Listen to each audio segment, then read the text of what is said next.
哇！呢個係溫荷蘭之嚟，啊，未嚟過啊？第一次嚟，第一次嚟。係啊嗱，帶你去睇下啦，好靚啊，真係。佢最大特點乜嘢？帶啲貓貓狗狗嚟得㗎。你有冇養狗㗎你？我有兩隻貓，貓啊！係啊，貓都得㗎嘛，係嘛？得，都好多嗱，我哋喺度行去睇下啦，帶佢睇。而且到咗晚黑，你真係哇，燈光輝煌啊，陰公後邊嘅桃花，呢係桃花嘅石姑拿。哦，所以而家咁多公仔貓貓狗狗嗰啲，係咯，哇welcome，歡迎，而且佢個貓狗唔係淨止一間鋪頭入㗎，你睇下隻狗仔聽音樂聽得幾入神。咁係好聽㗎，真係浪漫喎！幾大都要嚟呢度撐下台腳啦。硬件同軟件都可以做到咁好。係啦，好靚啊，真係。老爺做廣播啊，今日去咗桃花源嘅啫嘛。嗱，人面桃花，呢個係靚嘅桃花啦。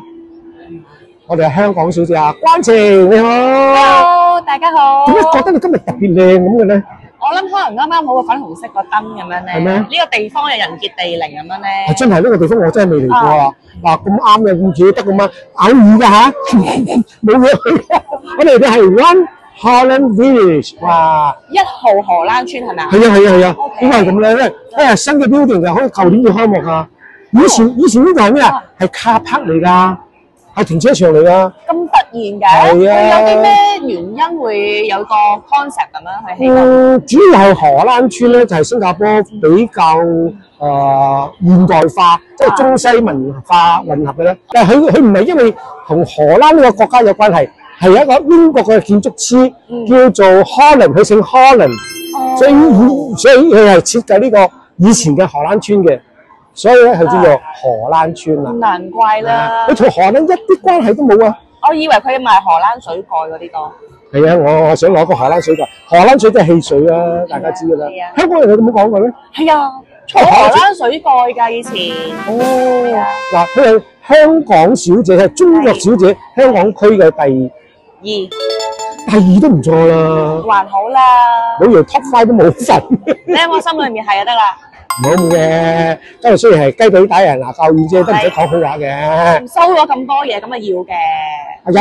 有影片證明我請你食雞髀㗎，因為雞髀打人牙教軟啊。雞髀好重咩？唔係打唔到牙教，即係你啊俾人嗰啲好處咁樣啦。你收咗人哋好處都要講翻啲好話啊嘛。又啱喎。係啊，雞髀好食啊嘛。咁啊係，因為雞個精髓就喺嗰個位。嗱，頭先我哋食嗰間餐館咧，真係好嘢。我哋兩個人靚女同我撐台腳，咩叫撐台腳啊？咁兩個人坐，唔係我踩到你隻腳，踩到台腳㗎啦。撐台腳係，即係表示人哋好親密嘅兩個人，一齊坐喺度，好親，因為親密接觸嘛。你隻腳踩到我隻腳，我隻腳踩到你嘅喺台底下，即係撐台腳。通常咧都係講夫妻啊、情侶啊一齊食飯咁啦。咁老爺同新抱得唔得咧？得嘅，啲全民老爺嚟㗎咩？睇下個個經過都話老爺。係啊，頭先啱嘅，人哋都係老爺啊。全新加坡邊個最多新抱？我。因為個個見到你都嗌老爺。嗱，呢個我同佢講啦，我唔係老爺，我係大老爺。係，又係另一個意思喎。大老爺真係官啊！唔係，但係你做嗰啲城市線人咁樣嗰啲，又幫為民請命，咁咪青天大老爺咯。靚女真係靚得有智慧嘅，唔好睇到成口水都嘅。抹一抹佢。